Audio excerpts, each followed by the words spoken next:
j'espère que vous allez tous très bien. Aujourd'hui on se retrouve pour une nouvelle vidéo qui n'a rien à voir avec ce que je fais d'habitude. C'est une vidéo sur l'importance d'être seule et pourquoi c'est pas si mal d'être seule. C'est une vidéo un peu plus format podcast, donc si tu veux juste poser ton téléphone et mettre tes écouteurs pour écouter, il n'y a aucun souci. C'est une vidéo assez rapide mais je trouve que c'est le fond qui était important. Et bien évidemment c'est pas le meilleur montage de YouTube, vraiment, c'est pas ça qui compte, c'est vraiment le fond. Donc je vous laisse avec la suite de la vidéo et j'espère que ça vous plaira. Depuis qu'on est petit, on nous dit « Ne reste pas tout seul, va te faire des amis ». J'ai un peu développé la peur d'être seule, de me retrouver seule à la cantine, seule dans la cour d'école, seule le soir, le week-end, sans avoir personne avec qui parler, discuter ou encore échanger.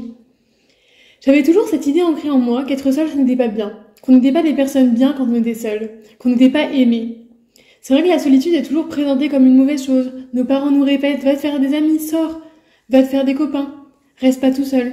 Maintenant que j'ai grandi et que j'ai passé ces étapes de collège, de lycée où être seule ce n'est pas bien vu et défini comme bizarre, je me suis dit que je passais quand même à côté de pas mal de belles choses, à toujours attendre l'approbation d'autrui pour faire les choses. Au final, j'aurais peut-être dû apprendre à être seule, à juste profiter des moments de solitude pour me recentrer sur moi-même, apprendre à aimer et à faire ce que j'aime, savoir ce que je veux moi dans ma vie, me recentrer sur mes objectifs, sur la personne que je suis en ce moment, sur ce que j'ai envie de devenir. Parce que oui, cette question on se la pose pas, elle est si importante pourtant. Qu'est-ce que j'ai envie de faire de ma vie? Quelle est la personne que je veux devenir? De quoi je veux être fière de raconter à mes enfants et à mes petits-enfants? Quel est le nom du film que je veux donner à ma vie? Quel personnage, intrigue je veux y mettre? Toutes ces questions qui finalement nous permettent de nous construire et de nous épanouir au quotidien. On oublie facilement que la personne avec qui on va passer le plus de temps dans notre vie, c'est nous-mêmes, et qu'il ne faut pas lésiner ces petits moments importants.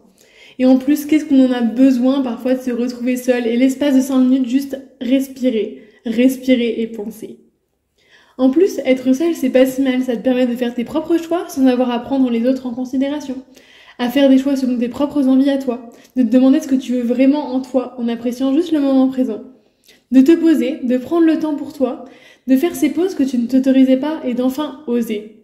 Oser avoir cette conversation avec toi-même que tu repoussais depuis si longtemps.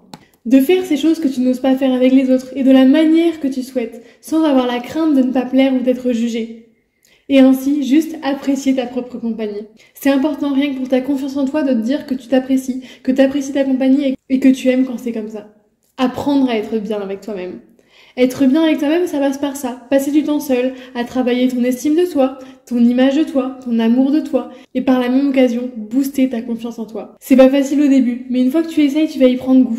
Tu peux commencer avec de la musique ou un podcast si t'es pas à l'aise avec l'abondance de pensées qui te submergent quand tu restes seul ou si tu as besoin de combler le vide qui est dans ta tête. C'est vrai qu'on vit dans une société où on ne laisse pas vraiment nos pensées s'exprimer. Dès qu'on a du temps libre et qu'on décroche du travail, on le comble par des vidéos, des TikTok, des séries et des films qui nous remplissent, sans avoir cette réelle conversation avec nous-mêmes et laisser juste nos pensées s'exprimer.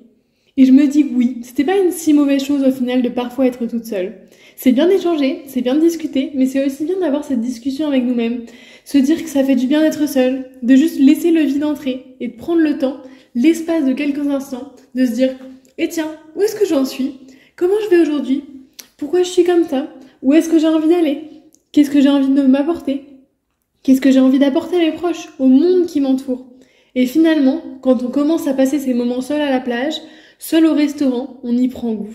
On n'attend plus personne pour faire les choses qu'on repoussait. Et on vit selon ses propres envies, sans attendre qui. Alors oui, être seul tout le temps, ça ne correspond pas à tout le monde. Mais je pense que ça devrait être normal d'aller au cinéma seul, de se promener seul, d'aller au restaurant seul, sans cesse attendre quelqu'un pour faire les choses. Et surtout ne pas avoir honte de le faire seul. Parce que oui, l'humain est un être qui a besoin de relations, des autres pour vivre. Mais cela ne veut pas dire qu'il doit passer tout son temps entouré des autres.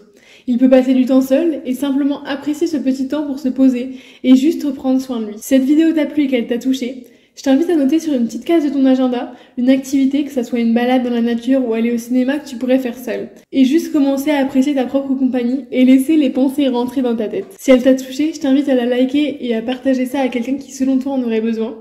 Et surtout dis-moi en commentaire si ce genre de vidéo te plaît.